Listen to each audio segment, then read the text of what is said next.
নিরাপত্তার কারণে কর্মকর্তা কর্মচারী ছাড়া সচিবালয়ে ঢুকতে পারবে না কেউ, সাংবাদিক প্রবেশও বিধিনিষেধ। সংস্কার ও নির্বাচনের প্রস্তুতি একসাথে চলবে বললেন প্রধান উপদেষ্টা। ফ্যাসিবাদের চক্রান্তের বিরুদ্ধে সবাইকে ঐক্যবদ্ধ হওয়ার আহ্বান। এবং ভোট বিলম্ব হলে সমস্যা বাড়বে বললেন মির্জা ফখরুল। গণতন্ত্র প্রতিষ্ঠায় বিএনপির লক্ষ্য, মন্তব্য নজরুল ইসলাম খানের।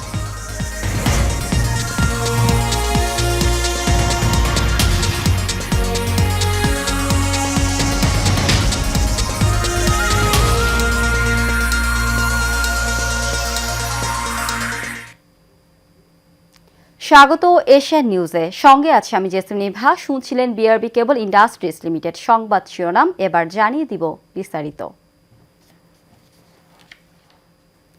সরকারি কর্মকর্তা কর্মচারী ছাড়া সচিবালয়ে প্রবেশের বেসরকারি সব পাস বাতিল করা হয়েছে। অ্যাক্রেডিটেশন কার্ড দিয়ে আপাতত ঢুকতে পারবে না সাংবাদিকরাও। শুক্রবার রাতে স্বরাষ্ট্র মন্ত্রণালয় থেকে প্রধান উপদেষ্টার বিশেষ সহকারী মোহাম্মদ খোদা বক্স চৌধুরী স্বাক্ষরিত এক বিজ্ঞপ্তিতে এই নির্দেশনা দেওয়া হয়েছে। বিজ্ঞপ্তিতে বলা হয়, বাংলাদেশ সচিবালয়ের সার্বিক নিরাপত্তা বৃদ্ধির স্বার্থে সচিবালয়ে কর্মরত কর্মকর্তা কর্মচারীদের অনুকূলে ইস্যুকৃত স্থায়ী প্রবেশ পাস এবং সরকারি কর্মকর্তা কর্মচারীদের জন্য ইস্যুকৃত অস্থায়ী প্রবেশ পাস ব্যতীত সব ধরনের অস্থায়ী সচিবালয় প্রবেশ পাস বাতিল করা হলো। বিজ্ঞপ্তিতে আরও বলা হয়, সাংবাদিকদের অনুকূলে ইস্যুকৃত অ্যাক্রেডিটেশন কার্ড দ্বারা সচিবালয়ে প্রবেশাধিকার পরবর্তী নির্দেশ না দেওয়া পর্যন্ত এত দ্বারা বাতিল করা হলো। বিজ্ঞপ্তির শেষে জানানো হয়, বাতিলকৃত বিভিন্ন ক্যাটাগরি সচিবালয় প্রবেশ পাসধারীরা আগামী 15 দিনের মধ্যে Bangladesh police crime command and control centre DMP 15 Abdul Gani road ঢাকায় স্থাপনকৃত বিশেষ সেলের মাধ্যমে নতুন করে অস্থায়ী প্রবেশ পাসের জন্য আবেদন করতে পারবেন।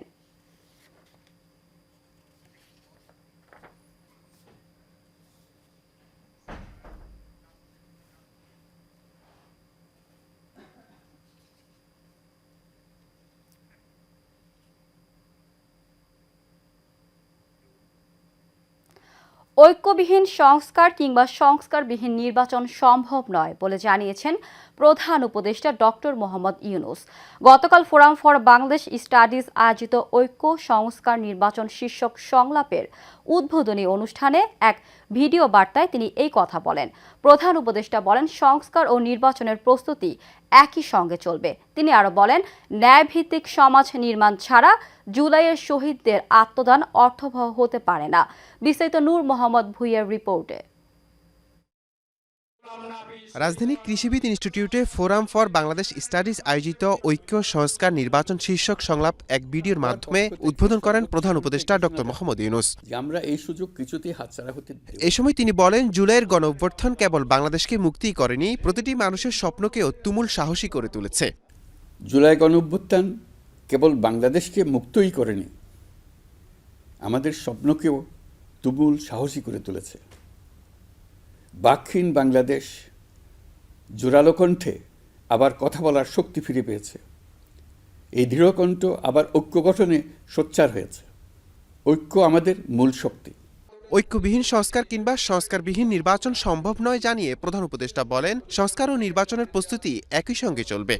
সংস্কার ও নির্বাচনের প্রস্তুতি একই সঙ্গে চলতে থাকবে। নির্বাচনের প্রস্তুতির কাজ মূলত নির্বাচন কমিশনের। নাগরিকদের নির্বাচনের তারিখ না পাওয়া পর্যন্ত এই প্রক্রিয়ায় সময় দিতে হয় না, কিন্তু সংস্কারের কাজে সকল নাগরিককে অংশগ্রহণ করতে হবে। ন্যায়ভিত্তিক সমাজ নির্মাণ ছাড়া জুলাইয়ে শহীদদের আত্মদান অর্থবহ হতে পারে না উল্লেখ করে তিনি বলেন, ফ্যাসিবাদে বাংলাদেশকে গভীর অন্ধকারের দিকে নিয়ে গিয়েছিল। ন্যায়ভিত্তিক সমাজ নির্মাণ ছাড়া জুলাইয়ের শহীদদের আত্মদান অর্থবহ হতে পারে না। ফ্যাসিবাদ বাংলাদেশকে আদর্শভিত্তিক সকল রকমের লক্ষ্য থেকে বিচ্যুত করে গভীর অন্ধকারের দিকে আমাদেরকে নিয়ে গিয়েছিল। আমরা আবার প্রিয় বাংলাদেশকে সাম্য, মানবিক মর্যাদা ও ন্যায় বিচারের পথে ফেরাবার লক্ষ্যে কাজ করছি। এছাড়া ঐক্য, সংস্কার ও নির্বাচন এই তিনটি লক্ষ্যের কোনোটিকেই ছাড়া কোনোটি সফল হতে পারে না বলেও জানান প্রধান উপদেষ্টা। সংস্কার বিষয়ে আমাদের মধ্যে ঐকমত্য প্রয়োজন, এর কোনো বিকল্প নাই। এই তিন লক্ষ্যের কোনোটিকে ছাড়া কোনোটি সফল হতে পারবে না। নূর মোহাম্মদ ভুইয়া, এশিয়ান টেলিভিশন, ঢাকা। সংস্কারবিহীন নির্বাচন।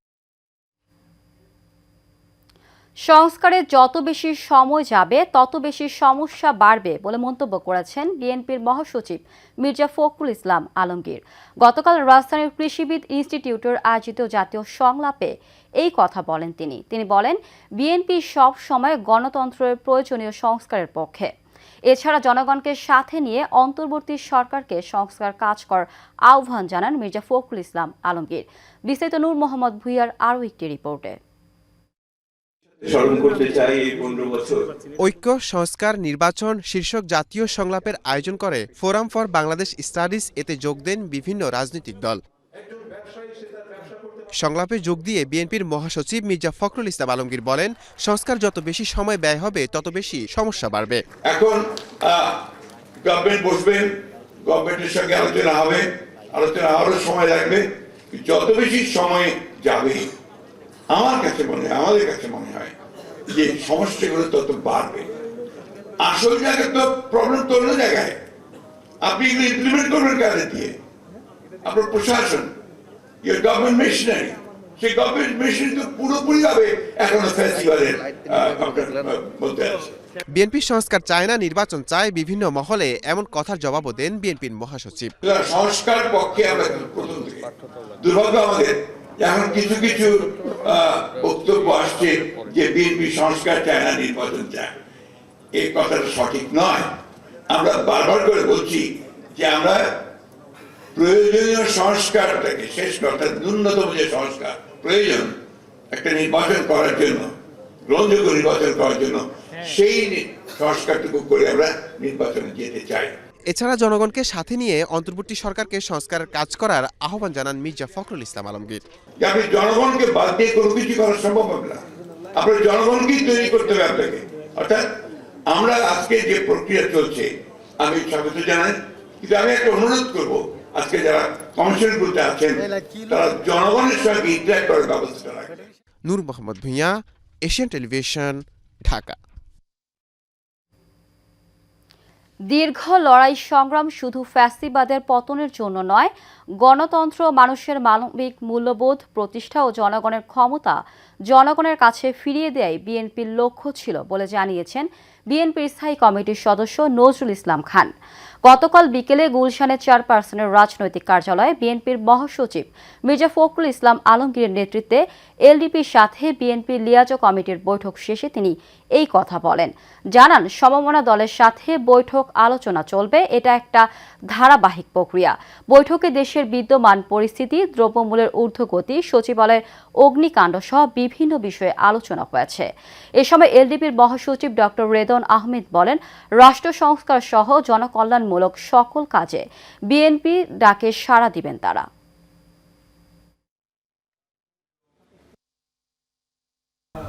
যে লড়াই ছিল আমাদের এতদিন ধরে, সেই লড়াইটা শুধুই ফ্যাসিবাদের পতনের লড়াই ছিল না।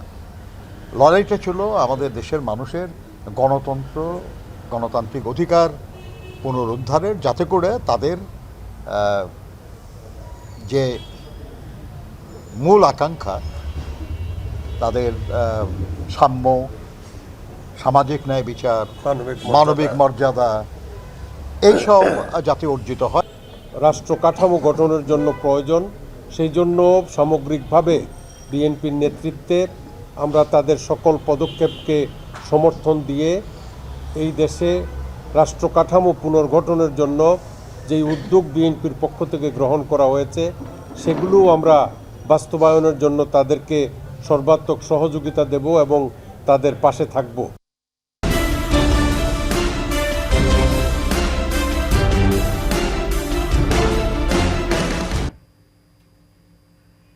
মাদারীপুরের কালকিনিতে আধিপত্য বিস্তার নিয়ে দুপক্ষের সংঘর্ষে বাঁশগাড়ী ইউনিয়নের সদস্য আক্তার শিকদার ও তার ছেলেকে কুপিয়ে হত্যা করা হয়েছে।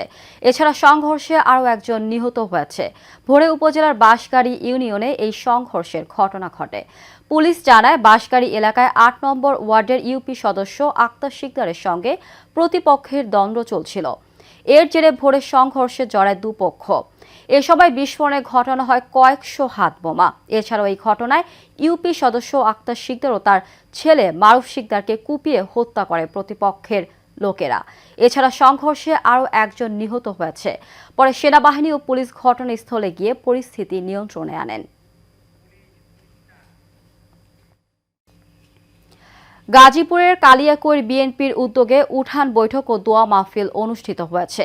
শুক্রবার পল্লী বিদ্যুৎ জোড়া পাম্প খেলার মাঠে পৌরসভার ৭ নং ওয়ার্ড বিএনপির আয়োজনে এই সভা অনুষ্ঠিত হয়।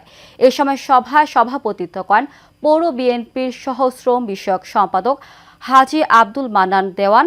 প্রধান অতিথি হিসেবে বক্তব্য রাখেন গাজীপুর জেলা বিএনপির সাংগঠনিক সম্পাদক ডক্টর ব্যারিস্টার চৌধুরী ইশরাক আহমেদ সিদ্দিকী।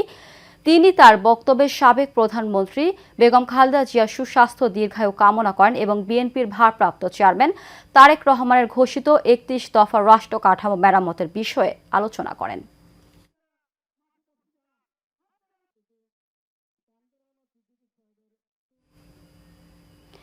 গাজীপুরের কালীগঞ্জে যিশু হৃদয় ক্যাথলিক ধর্মপল্লী রাঙামাটিয়া প্রতিষ্ঠার গৌরবময় শতবর্ষ পূর্তি জুবিলি উপলক্ষে 2 দিন ব্যাপী উৎসব শুরু হয়েছে।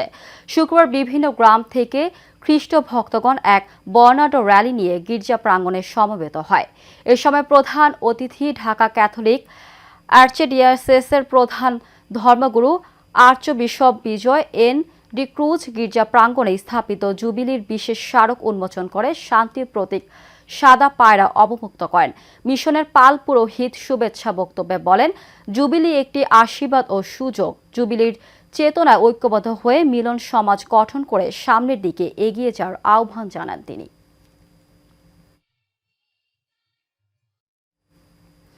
এশিয়ান টেলিভিশনের মাদারীপুর জেলা প্রতিনিধি মাসুদ হোসেন খানকে অব্যাহতি দিয়েছে কর্তৃপক্ষ। ভুল তথ্য দিয়ে সংবাদ প্রচার ও অপেশাদার আচরণ সহ নানা অনিয়মের অভিযোগে তাকে অব্যাহতি দেওয়া হয়েছে। তার সাথে এশিয়ান টেলিভিশনের আর কোনো সম্পর্ক নেই। মাসুদ হোসেন খান কোথাও এশিয়ান টেলিভিশনের পরিচয় দিলে তাকে নিকটস্থ থানায় অথবা এশিয়ান টেলিভিশনের কর্তৃপক্ষকে জানানোর অনুরোধ করা হচ্ছে। ঢাকা ৪ আসনকে আবর্জনা, সন্ত্রাস, চাঁদাবাজ ও মাদকমুক্ত করব বলে মন্তব্য করেছেন ঢাকা ৪-এর প্রধান সমন্বয়ক ও ঢাকা মহানগর দক্ষিণ বিএনপির দ্বিতীয় যুগ্ম আহ্বায়ক আনম সাইফুল ইসলাম। রাজধানীর শ্যামপুর থানা ৫৪ নং ওয়ার্ডে ৩১ দফার আলোকে স্বনির্ভর বাংলাদেশ করার লক্ষ্য ও মতবিনিময় সভায় তিনি এই কথা বলেন। এ সময় অনুষ্ঠানের প্রধান বক্তা হিসেবে উপস্থিত ছিলেন ঢাকা মহানগর দক্ষিণ বিএনপির সদস্য মোজাম্মেল হোসেন। বিশেষ অতিথি হিসেবে উপস্থিত ছিলেন স্বেচ্ছাসেবক দলের কেন্দ্রীয় কমিটির সহ সভাপতি নাসির আহমেদ মোল্লা, নুরুল ইসলাম, ইমতিয়াজ আহমেদ টিপু সহ অনেকে।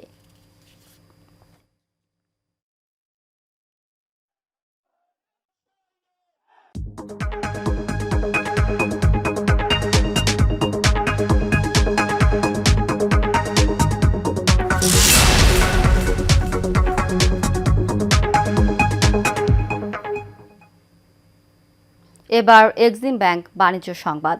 বাজারে নতুন আলু ও পেঁয়াজের সরবরাহ বাড়ায় দাম কমতে শুরু করেছে। এদিকে ভরা মৌসুমে কমেছে শীতকালীন সবজির দরও, ফলে কিছুটা স্বস্তি ফিরতে শুরু করেছে বাজারে। তবে কিছুটা বেড়েছে চালের দাম। নিত্যপণ্যের লাগাম টানতে বাজারে কঠোর মনিটরিংয়ের দাবি জানিয়েছেন সাধারণ ক্রেতারা। আরও জানাচ্ছেন শেখ সোহাগ, ক্যামেরায় ছিলেন শাকত হোসেন। হঠাৎই রাজধানী বাজারে শীতের সবজির দাম কমে গেছে। ঝাঁঝ কমেছে, পেঁয়াজের দাম কমেছে, আলুর দামও তাই কিছুটা স্বস্তি ফিরেছে বাজারে। প্রতি কেজি পেঁয়াজ কিনতে গুনতে হচ্ছে ৬০ টাকা। সরবরাহ বাড়ায় কমেছে আলুর দামও। প্রতি কেজি আলু বিক্রয় হচ্ছে ৬০ টাকা। প্রতি পিস ফুলকপি ২৫ টাকা থেকে ৩০ টাকা। বাঁধাকপি বিক্রি হচ্ছে ৪০ টাকা। বেগুন বিক্রি হচ্ছে ৬০ টাকা কেজিতে। শীত উপলক্ষে আপনার কাঁচা বাজার যে সবজি আছে, সবজির দামটা একটু কমা উচিত, বাট আগের থেকে অনেকটা কমছে। এখন যে সময়টা, সময় অনুযায়ী আরও একটু কমা উচিত। দ্রব্য এগুলির মধ্যে সবজির দাম কিছুটা কমছে, আর চালের দাম কিন্তু অনেক বাড়ছে। না, শাকসবজির দামটা কিছুটা কমেছে, কিন্তু মাছ এবং অন্যান্য জিনিসের দাম এখনো কমেনি। এদিকে চালের বাজারে অস্থিরতা বিরাজ করছে। অপরিবর্তিত আছে ডিম ও মুরগির দাম, তবে বাড়তি সব ধরনের মাছের দাম। অফ সিজন, এই জন্য মাছের একটু দামটা একটু বেশি, আবার ভালো মাছটা খুব কম, ভালো মাছটা একটু দামটা একটু বেশি। পাতাকপি ৫০ টাকা, মূলা ৩০ টাকা, সিম ৪০ টাকা, এরকমের দাম কম আছে। মুরগির দাম অনেক বাড়তি, আগের থেকে এই সপ্তাহে কেজিতে 30 থেকে 40 টাকা বাড়ছে। আমাদের এখন বর্তমানে আলুর দাম, পেঁয়াজের দাম, নতুন এইসব পণ্যগুলোর দাম কমে আসছে। মিনিকেট চালের দাম অতিরিক্ত বেশি। মিনিকেট চাল ভালো মানের চাল এখন বস্তা 4000 টাকা উপরে কিনে হইতে আসছে। সিন্ডিকেট ভেঙে নিত্যপণ্যের দাম সাধারণ মানুষের হাতের নাগালে আনতে আরও কঠোর পদক্ষেপ নেওয়ার আহ্বান সাধারণ মানুষের। শেখ সোহাগ, এশিয়ান টেলিভিশন, ঢাকা।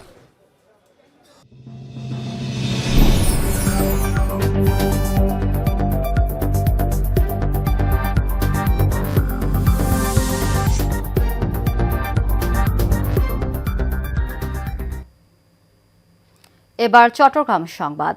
হযরত পথিক তারিফ আলী শাহ আজমেরীর স্মরণে 52তম বার্ষিক ওরস শরীফ অনুষ্ঠিত হয়েছে। চট্টগ্রাম নগরীর জালালাবাদে মধু বাবার আস্তানায় 4 দিনব্যাপী ওরসে দেশের বিভিন্ন জেলা থেকে ভক্তবৃন্দরা আসেন। আয়োজনে ছিল খতমে কোরআন, ওয়াজ মাহফিল, জিকির, ছেমা মাহফিল, আখিরি মোনাজাত ও তোবারক বিতরণ। ওরস উপলক্ষে বসে গ্রামীণ লোকজ মেলা, ঘরে ঘরে অতিথিদের আগমন ও আশিক ভক্তের সমাগমে মুখরিত হয়ে ওঠে পুরো এলাকা।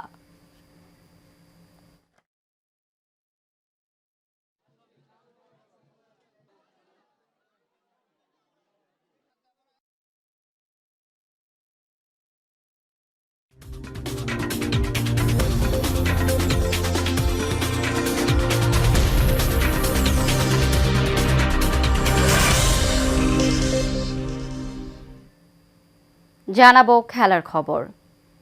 নোয়াখালীতে বিজয় দিবস উদযাপন উপলক্ষে নাইট মিনি ফুটবল টুর্নামেন্টের ফাইনাল খেলা ও পুরস্কার বিতরণ অনুষ্ঠিত হয়েছে।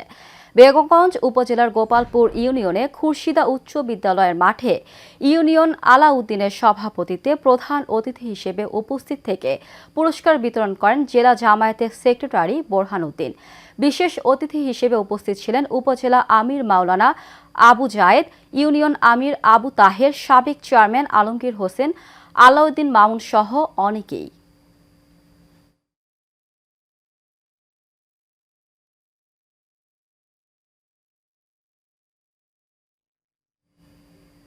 শেষ করব এশিয়া নিউজ। তার আগে বিআরবি কেবল ইন্ডাস্ট্রিজ লিমিটেড সংবাদ শিরোনামগুলো জানিয়ে দিব আরও একবার। নিরাপত্তার কারণে কর্মকর্তা কর্মচারী ছাড়া সচিবালয়ে ঢুকতে পারবে না কেউ, সাংবাদিক প্রবেশও বিধিনিষেধ। সংস্কার ও নির্বাচনের প্রস্তুতি একসাথে চলবে বলেন প্রধান উপদেষ্টা। ফ্যাসিবাদের চক্রান্তের বিরুদ্ধে সবাইকে ঐক্যবদ্ধ হওয়ার আহ্বান। এবং ভোট বিলম্ব হলে সমস্যা বাড়বে বলেন মির্জা ফখরুল। গণতন্ত্র প্রতিষ্ঠায় বিএনপির লক্ষ্য, মন্তব্য নজরুল ইসলাম খানের।